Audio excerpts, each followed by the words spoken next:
Here's part 4. I don't know how much time in between me cutting the client's hair and getting ready to blow dry, how much time that was. I just remember at some point almost finishing the haircut, I felt I didn't believe in energies at that time. What I felt was literally a feeling of just fainting. Like I fainted and grabbed my hair station, and the client asked me, "Are you okay?"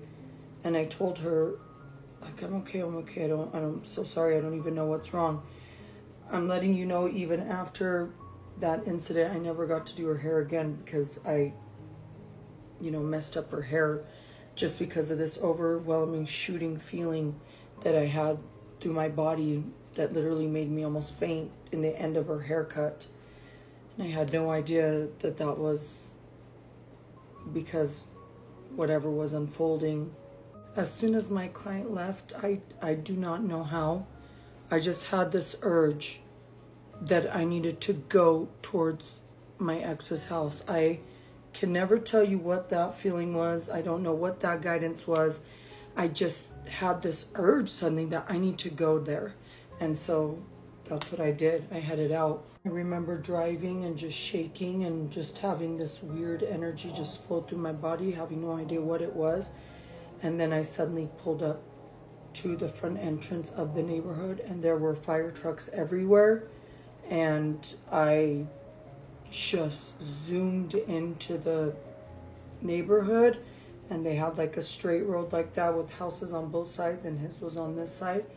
And I just seen police everywhere, and ambulance and fire trucks, and I knew something had happened. And I pulled up and was driving so fast that literally police just came storming me and damn near almost ran police over. They were jumping on the car and had guns raised at me, and that's when I was braked and just was like, oh my God, just flung the windows and the doors open. And that's when they like yanked me up, pulled me out. And I know I was meant to go there because the first thing I screamed is, I don't know what's going on. I don't know what's going on. And seen my sister in the background, my brother, and looked over, and I had pulled up to the police car that they had put the killer, my ex, in. And out of nowhere, as they're holding me down and slamming me on the car, he comes out of the car handcuffed and is screaming like, I'm sorry, Nargis, I'm so sorry. And I'm like, I do not know what's going on. And the last thing I knew while my face is being pressed against my own car is, hey, please, you guys, that's my ex. He has my phone. It's a Kyocera 543343. I can't remember. He's got my phone. And if I would have never said that, there would have been no case. As soon as I said that, some police officers got off of me and went straight over to the car. Some of them were shoving him back in, and they asked him about the phone. And at first he lied about it, they said, and then he told them where he hid the phone in the kitchen. And so they went in there and came out with the phone. I was guided to go there that day, and I know I was for that reason. The moment they grabbed that phone, they obviously stuck him back in the car and took him away. The only problem is, though, I was away from my siblings, so I didn't know what was going on. And when they let go of me a little bit to get closer to my brother and sister, that's when she started screaming, he stabbed Farad. And that's when I was just like, everything happened so fast. Everything was so much shock that, of course, I'm going to miss out some details, but the story just keeps getting worse because they went to the house, and because, we have an Afghan last name, and it's just that we're Muslim, and the police just already in Utah are the way they are towards us.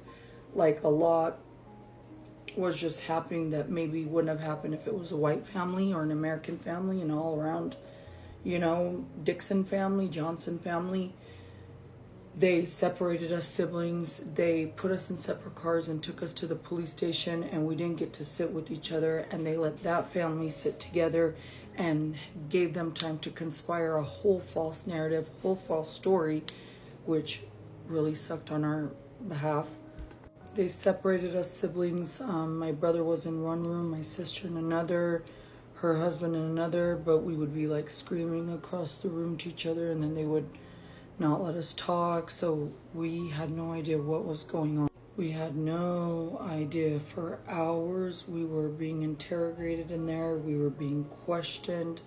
I mean, I can't even remember the questions. They were just so intense and so crazy, and I just was like, is this really happening? Like, I'm trying to tell you, like, how's my brother? What's going on? They're telling me my brother got stabbed, and let me sit with my other brothers and sisters, and they were like, no. And then when I was like, well, what's going on with my brother? They're like, well, everybody gets stabbed, so he probably just got stabbed in his leg and he's fine. And I'm like, this is just all going down so weird. It was literally like a fucking Matrix movie. So literally hours later, suddenly 2 police officers walked into the room and told me to sit down, that they had some bad news, and I literally didn't know what the hell it was. And so I said, well, I don't want to sit down, just tell me, what is it? And that's when they said, your brother Ahmed, which that was his middle name, and he went by Ahmed, and the whole world called him Ahmad, except for us, the family, we called him Farhad. They said, your brother Ahmed didn't make it. I remember I jumped up and even bit one of the officers in his stomach from them trying to hold me down. I was being held by so many people. My legs were in the air. I don't even know. I just reacted terribly. Bit one of the police officers in the stomach. And that's when I started hearing my brother scream like, oh, you know, sis, hore. Oh my God. And I could hear my sister screaming, and that's when the cops actually let us out through each door to meet up together in one room. And it's such a blur, it's so fast. We all just collapsed in each other's arms crying like Farad said. And I remember Ajmal, rest in peace Ajmal, I just lost that brother 2 years ago, which is another story. Just crying and grabbing me and looking me in the face and saying, can you believe it, Farad's dead. And my sister, and just so much commotion, and can't describe any other thing besides everything just crumbling on top of you and your chest just being like so heavy. And the worst for me was yet to come, because I had to, eventually get released and go home to face our parents, but we didn't even know what was coming next. We had no idea that we were gonna go home and like there was all these Afghans in the living room. We don't even know how long our brother was dead, how long our parents knew. I had no idea any of that, because we were hours and hours incarcerated in rooms, and they had a whole, basically, all the Muslims over, and my mom crying and screaming, and it was just so devastating, because I walked into the kitchen, she's on the floor screaming and crying, and then of course all the Afghan women, and my mom just screaming at me, get out. And I feel like that was the beginning of my trauma, and it only goes downhill from there for me. Until next time for part 5, guys.